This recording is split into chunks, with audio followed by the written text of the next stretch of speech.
ఈ వీడియో చూసినప్పుడు మీ అందరికీ ప్రభు యేసుక్రీస్తు నామములో వందనాలు చేస్తుంటున్నాను. దేవుడు మరొకసారి తన యొక్క గొప్పతనాన్ని నిరూపించుకున్నాడు. తన యొక్క ప్రజలను ఎన్నడూ విడిచిపెట్టను అన్నటువంటి వాగ్దానాన్ని ఆయన నెరవేర్చినట్టు మనం చూస్తుంటున్నాం. ఇక రారు, ఈ భూమికి చేరలేరు అనుకున్నటువంటి తన భక్తులైనటువంటి సోనియా విలియమ్స్ గారిని, అలానే బూచ్ విలిమోర్ గారిని ఆయన క్షేమంగా భూమికి చేరుకోవడానికి ఆయన కృప చూపించాడు.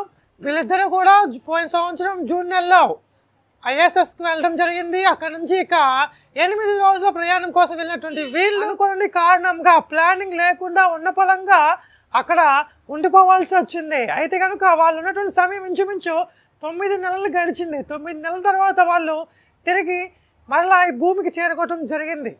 వీళ్ళిద్దరి కోసం మనం ఆలోచిస్తే కనుక సునీత విలియమ్స్ గారి యొక్క తండ్రి గారు హిందూ అయినప్పటికీ కూడా తల్లి ఒక క్యాథలిక్. అందుకనే సునీత విలియమ్స్ గారికి అన్ని మతాల మీద ఒక చక్కటి గౌరవం ఉన్నది. ఈమె ఇంకా యేసుక్రీస్తును అంగీకరించలేదు, కానీ ఈమెతో పాటు ఉన్నటువంటి బూచ్ విలిమోర్ అన్నటువంటి వ్యక్తి యేసుక్రీస్తును అంగీకరించినటువంటి ఒక వ్యక్తి అనమాట. అయితే ఈ బూచ్ విలిమోర్ గారు ఇచ్చినటువంటి స్టేట్మెంట్ చూస్తే కనుక చాలా ఆశ్చర్యాన్ని కలిగిస్తుంటుంది. మీరు 9 నెలలు అక్కడ ఉన్నారు కదా, మీ పరిస్థితి ఏంటి, మీరు ఎలా ఫీల్ అయ్యారు, అక్కడ మీకున్నటువంటి అనుభవం ఎలా ఉందని చెప్పి అడిగినప్పుడు ఆయన అన్నాడు కదా, మేమేమి భయపడలేదు, నాకు ఒకటే విశ్వాసం ఉంది. అదేమిటంటే కనుక బ్రహ్మపత్రిక 8వ అధ్యాయం 28 ప్రకారం చూస్తే కనుక దేవుణ్ణి ప్రేమించే వారికి సమస్తము కూడా సమకూడి జరుగుతున్నాయి. నేను ఆ విశ్వాసాన్ని నమ్ముకొని ఉన్నాను, నన్ను పిలిచిన వాడు నమ్మదగిన వాడు అనేటువంటి మాటలు ఆయన ప్రకటించడం మనం విన్నాం. నిజమే, ఎందుకంటే కనుక దేవుడిని ప్రేమించే వారికి సమస్తం కూడా సమకూడి జరుగుతాయి అని చెప్పి మరోసారి నిరూపించబడింది. వీళ్ళిద్దరిక రారు అనుకున్నారు, గవర్నమెంట్ ఇంకేమీ చేయలేదేమో అన్నటువంటి ఆలోచనలు కూడా ఉన్నాయి.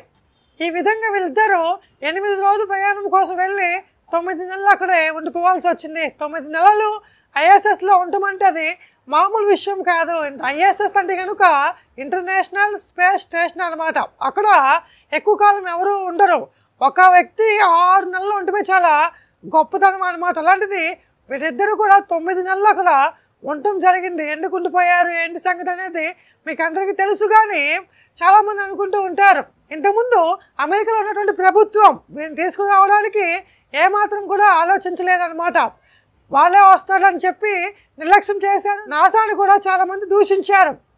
ఇద్దరు ఆస్ట్రాయిడ్స్ని మీరు చులకనగా చూస్తుంటున్నారు, వాళ్ళ యొక్క జీవితాలకు విలువ లేదన్నట్టుగా చాలామంది నాసా వాళ్ళని కించపరిచి రాయటం కూడా జరిగింది. వీళ్ళిద్దరిని తీసుకురావడానికి రెండు మార్గాలు ఉన్నాయి. ఒకటి, రష్యాను బతులాడుకొని తీసుకురావడం, లేదా రెండవదిగా ఎలన్ మస్క్ని అడిగి ప్రాధాయపడి అతని సహాయం తీసుకొని రావాలి. అయితే కనుక జో బైడెన్ గారికి వీళ్ళిద్దరిని సహాయం అనటం కాస్త బాధ కలిగించింది. వెళ్ళి వాళ్ళిద్దరిని సహాయం అనటం ఏంటి అని చెప్పి అటు రష్యాతో పొత్తులు సరిగ్గా లేకపోవడం వల్ల, యుద్ధాలు జరుగుతుండటం వల్ల రష్యన్ సహాయం అడగలేకపోయారు. రెండవదిగా ఎలన్ మస్క్ను కూడా సహాయం అడగలేకపోయాడు. అతనికి స్పేస్ ఎక్స్ స్టేషన్ ఉన్నప్పటికీ కూడా అతని సహాయం అడగలేదు. ఎందుకంటే కనుక ఎలన్ మస్క్ ట్రంప్కు మద్దతు ఇస్తూ ఉంటాడు. ఒకవేళ కనుక ఇప్పుడు ఎలన్ మస్క్ని అడిగితే కనుక వచ్చేటువంటి ఎన్నికల్లో భారీ అవమానం కలుగుతుందని చెప్పి ఎలన్ మస్క్ను కూడా సహాయం అడగలేదు, అలానే విడిచిపెట్టేస్తారు. అయితే కనుక ట్రంప్ అధికారం పొందగానే ఎలన్ మస్క్ సహాయంతో వాళ్ళిద్దరిని భూమి మీదకి తీసుకుని రావడానికి కొన్ని వేల డాలర్లను ఖర్చు చేయడం జరిగింది. అది ఏమైనప్పటికీ కూడా మనం ఆలోచిస్తే కనుక వీళ్ళిద్దరూ కూడా తిరిగి రావటం అనేది చాలా గొప్ప అద్భుతం కింద భావించవచ్చు. ఎందుకంటే కనుక ఐఎస్ఎస్లో ఉండటం అనేది అంత తేలికైన విషయం కాదు.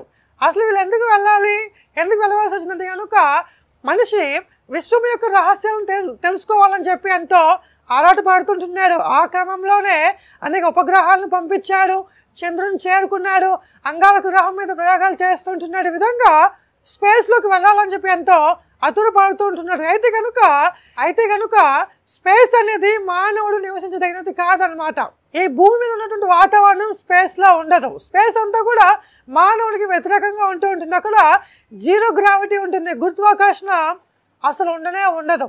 ఒక మానవుడు అక్కడ జీవించడం అనేది అసాధ్యం. అయితే కనుక ప్రయోగాలు చేయాలంటే కనుక మాటికి ఇక్కడి నుంచి వెళ్ళవలసి వస్తుందని చెప్పి స్పేస్లోనే ఉండడానికి ఒక స్థలాన్ని ఏర్పాటు చేసుకున్నాడు.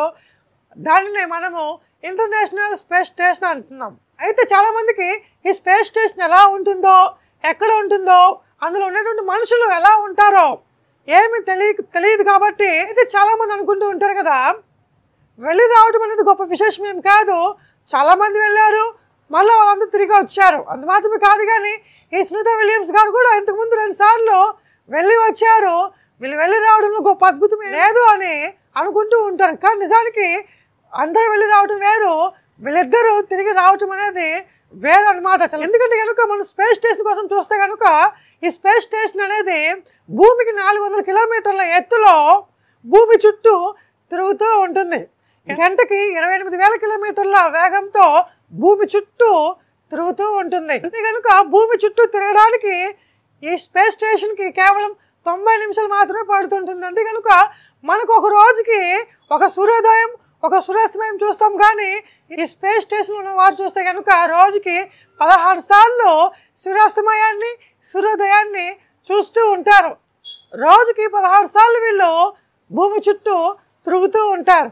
స్పేస్ స్టేషన్లో ఉండటం ఎంత కష్టమంటే కనుక మనం చూసి పైన చూసి చక్కగా ఎగురుతున్నారు, కష్టపడాల్సిన పని లేదు, ఆరోగ్యంగా ఉంటారని చెప్పి అనుకుంటూ ఉంటాం. కానీ వాళ్ళకి ఎలా ఉండాలని కనుక ఉదయాన్నే 6 లేస్తే కనుక వాళ్ళు బ్రష్ చేసినప్పుడు ఆ బ్రష్ చేస్తున్నప్పుడు వచ్చేటువంటి నొరగను వాళ్ళు బయటకు వేయకూడదు, మింగేయాలి. రెండవదిగా వాళ్ళ యొక్క యూరిన్ని వాళ్ళే ఫిల్టర్ చేసుకొని మరలా దానిని మంచి నీట్గా మార్చుకొని వాళ్ళు తాగుతూ ఉంటారు.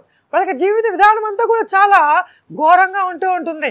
రోజుకి 2 సార్లు వాళ్ళు వ్యాయామం చేయాలి. ఉదయం 2 గంటలు, సాయంత్రం 2 గంటలు వాళ్ళు వ్యాయామం చేయవలసి ఉంటుంది. ఎందుకంటే కనుక స్పేస్ స్టేషన్లో గ్రావిటీ ఉండదు కాబట్టి వీళ్ళు ఎంత కష్టపడినా కూడా వాళ్ళకేమీ నీరసం రాదు. ఎందుకంటే కనుక వాళ్ళు ఎముకలతో కష్టపడి చేసేది ఏమి ఉండదు. వారి యొక్క ఎముకలు బాగా అంటే బాగా బలహీనపడతాయి. ఆఖరికి కనీసం నిలబడలేనంత, నడవలేనంత బలహీనపడుతూ ఉంటాయి. కనుక వీళ్ళు స్నానం చేయడం కూడా కుదరదు. కేవలం క్లాత్ నీళ్ళలో ముంచి ఆ తడి క్లాత్తో శరీరాన్ని రుద్దుకోవడం తప్పించి వాళ్ళు ఎన్ని రోజులున్నా స్నానం చేయడం కుదరదు. వీళ్ళ యొక్క ఆహారం కూడా చాలా వింతగా ఉంటూ ఉంటుంది. ఆహారంలోని నీరు మొత్తం తీసేసి ప్యాక్ చేస్తారనమాట. వీళ్ళకి కావాలంటే మరలా వాళ్ళు తినేటువంటి సమయం వచ్చినప్పుడు ఆ ఆహారం తీసుకొని వేడి నీళ్ళతో దాన్ని నింపుకొని దాన్ని మెత్తగా చేసుకొని తింటారు. అది చాలా వీళ్ళు ప్యాకెట్ ఓపెన్ చేయనంత వరకు కూడా అది చాలా గట్టిగా ఉంటూ ఉంటుంది. వీళ్ళు ఆ స్పేస్ స్టేషన్ ఉండే కొద్దీ కూడా వీళ్ళ యొక్క ఇమ్యూనిటీ పవర్ తగ్గుతూ ఉంటుంది. వీళ్ళకి జలుబు చేస్తూ ఉంటుంది, చర్మ వ్యాధులు వస్తూ ఉంటాయి, అనేక రకాల అనారోగ్య సమస్యలు కూడా అక్కడ వస్తూ ఉంటాయి. అంత మాత్రమే కాదు కానీ ఆ స్పేస్ స్టేషన్ ఉన్నటువంటి అనేక యంత్రాల ఆ యొక్క సౌండ్, నాయిస్ ఏదైతే ఉంటుందో అది వీళ్ళు 24 గంటలు భరిస్తూనే ఉండాలి, వింటూనే ఉండాలి. ఇన్ని రకాల ఇబ్బందులు వాళ్ళకు ఉన్నప్పటికీ కూడా వాళ్ళు అక్కడ నివసించడం జరిగింది. సాధారణంగా గమనిస్తే కనుక ఒక వ్యక్తి 6 నెలలు ఉండటమే చాలా గొప్పతనం. కానీ వీళ్ళు ఇంచుమించు 9 నెలలు అక్కడ ఉన్నారంటే కనుక చాలా గ్రేట్ అని చెప్పుకోవాలి. దేవుని యొక్క కృప వీరికి చాలా తోడుగా ఉందని మనం భావించాలి. అందుకనే బూచ్ విలియమ్స్ గారు అన్నారు కదా, నిజంగా మేము రావటం దేవుని యొక్క మహాకృప, ఆయన యొక్క మహాకృపను బట్టి మేము చేరుకున్నాము అని చెప్పి ఆయన స్టేట్మెంట్ ఇవ్వడం జరిగింది. నిజమే. ఎందుకంటే కనుక దేవుని కృప లేకపోతే కనుక దేవుడు కాపాడని ఎడల దేశానికి సైనికులు కాపలా కాయడం వ్యర్థం. దేవుడు ఇల్లు కట్టించిన ఎడల ఇల్లు కట్టువారి యొక్క ప్రయాస కూడా వ్యర్థమైనటువంటి వాక్యం మనం ఇక్కడ గమనించవచ్చు. ఎందుకంటే కనుక దేవుని యొక్క మహాకృపను బట్టి వీళ్ళు తిరిగి రావటం జరిగింది. వారికి ఎన్నో రకాల ఇబ్బందులు ఉన్నా కూడా వాళ్ళు ధైర్యాన్ని కోల్పోకుండా, భయపడకుండా క్షేమంగా తిరిగి వచ్చినందుకు మనం ఎంతగానో దేవుని మహింపరిచే వారిగా ఉండాలి.